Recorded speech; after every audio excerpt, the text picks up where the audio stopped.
Bienvenue chez vous, chers résidents, c'est votre mère Alistair de retour une fois de plus. Après 3 ans depuis Dominion, le prochain film de la franchise Jurassic est enfin arrivé. Jurassic World Renaissance de Gareth Edwards. Zora Bennett dirige une équipe d'opérateurs chevronnés vers l'endroit le plus dangereux de la planète, une installation de recherche sur une île qui servait au Jurassic Park original.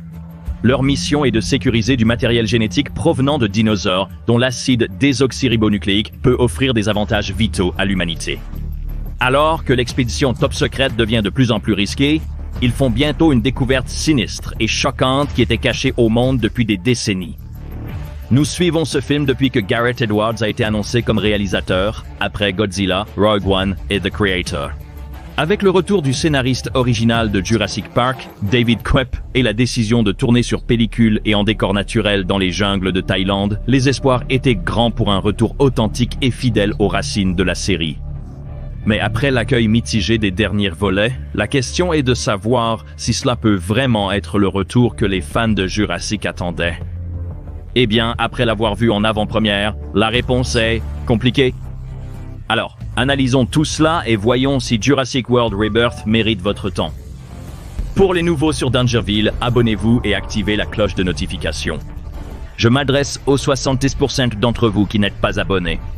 Nous avons plein de contenu Jurassic à venir, alors ne ratez rien et restez jusqu'à la fin pour découvrir où Rebirth se classe parmi le reste de la franchise. Si vous me connaissez, vous savez que je défends assez ardemment Gareth Edwards. Godzilla 2014 est l'un de mes films préférés de tous les temps.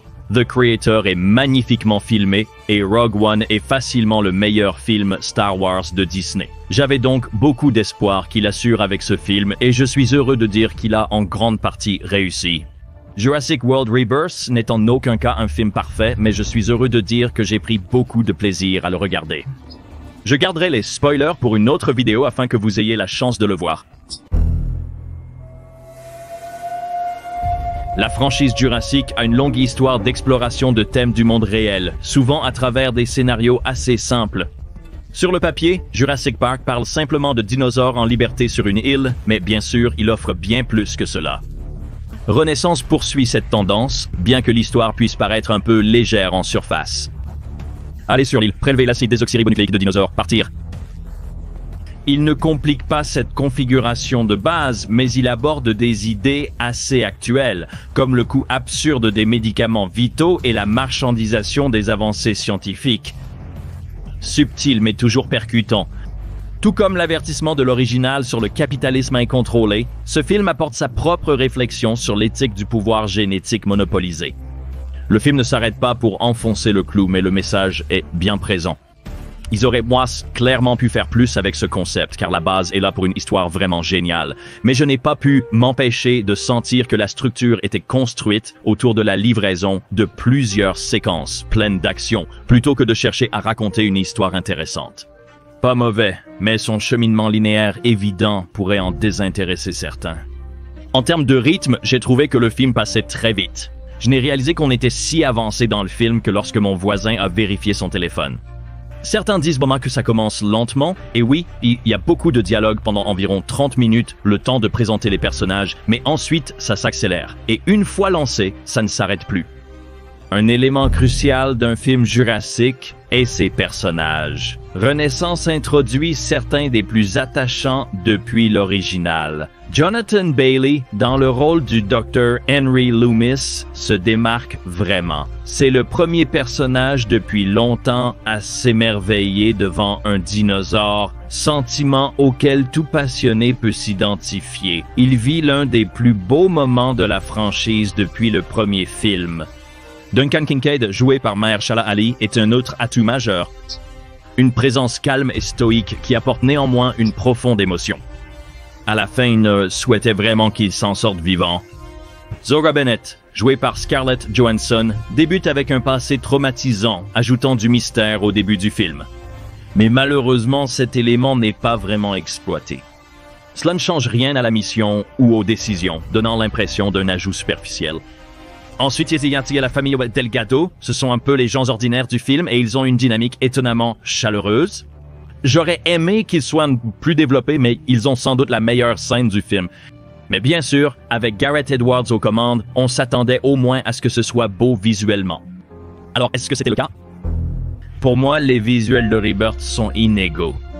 Parfois, c'est impeccable quand la cinématographie et les effets spéciaux sont parfaitement synchronisés et ça offre franchement certains des plus beaux visuels que la série ait jamais vus. L'utilisation par Edward des caméras argentiques Kodak donne à Rebirth un aspect chaleureux et granuleux qui manquait cruellement à la série depuis l'époque du parc. Mais à d'autres moments, les choses peuvent sembler artificielles. Il est facile de repérer l'utilisation d'un fond vert et les effets spéciaux numériques peuvent vraiment être voyants. Je suppose que c'est le résultat d'une production très précipitée. Ils ont fini de tourner en octobre 2024. Ça ne fait vraiment que 8 mois pour la post-production. Et des plans étaient encore ajustés tard dans le montage, avec plusieurs plans complètement modifiés ou supprimés entièrement. Pourtant, quand le film s'appuie sur les vrais lieux et les décors pratiques, il brille. C'est un rappel que les films Jurassic sont à leur meilleur lorsqu'ils semblent être tournés dans des environnements réels. Maintenant, l'une des parties les plus importantes de l'identité de Jurassic Park est, bien sûr, la musique. Alexandre Desplat prend la relève de Michael Giacchino, qui a composé les précédents films World. Alors, est-ce qu'il assure? Je ne peux que décrire la bande originale de Rebirth comme sublime. Il livre ce qui pourrait être la meilleure musique que la franchise ait eue depuis Jurassic Park 3. Oui, il y a des thèmes classiques de John Williams qui sont réutilisés, mais Desplat y apporte sa propre touche et crée de nouvelles compositions qui s'intègrent magnifiquement à l'identité musicale de la série. Il sait quand rendre les choses belles, en utilisant un orchestre presque euphorique, et il sait quand rendre cela effrayant, rappelant Les Dents de la Mer ou Psychose d'Hitchcock avec des cris stridents et intenses. Je suis vraiment ravi et j'ai hâte d'écouter la musique à sa sortie. Mais qu'est-ce que Jurassic sans...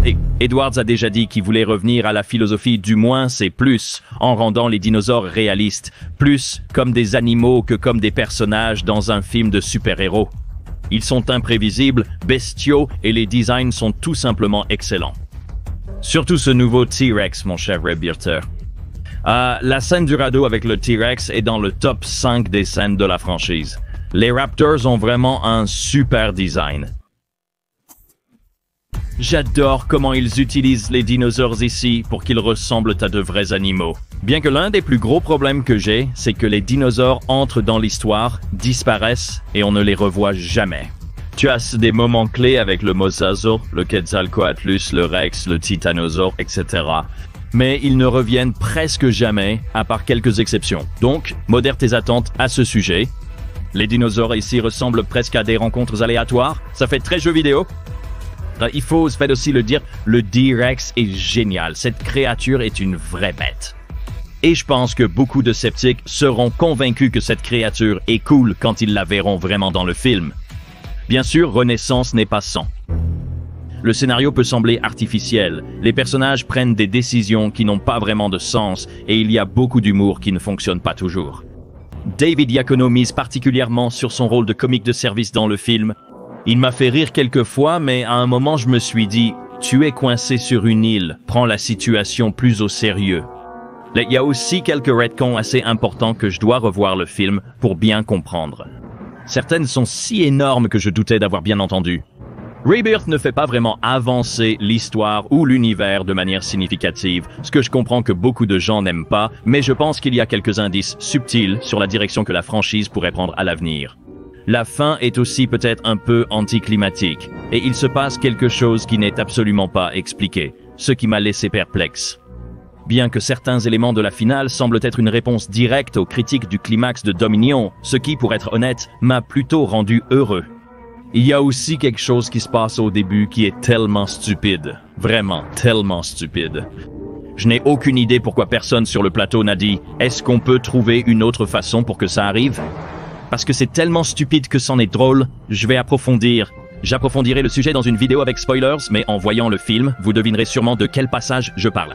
Je parle globalement, j'ai vraiment passé un bon moment avec Jurassic World Rebirth. J'y suis allé avec des attentes modérées et elles ont été à peu près satisfaites.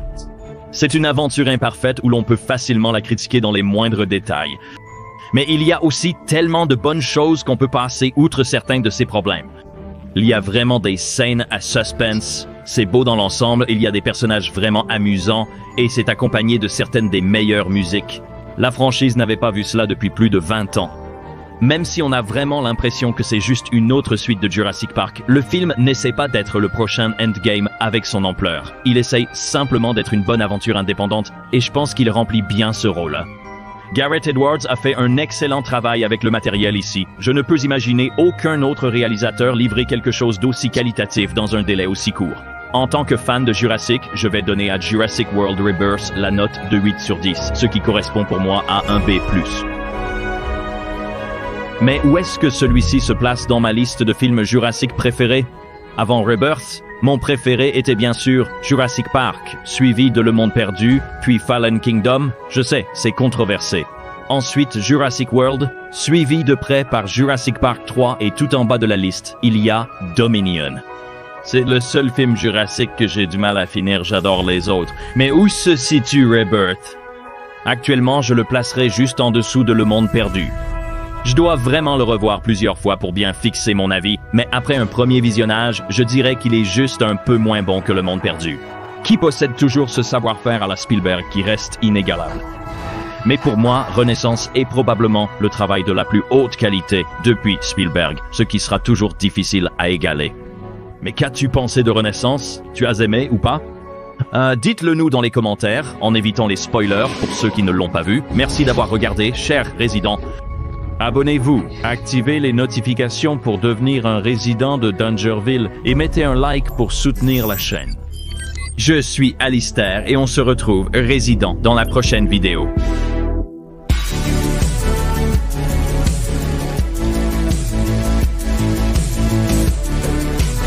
Mais merci.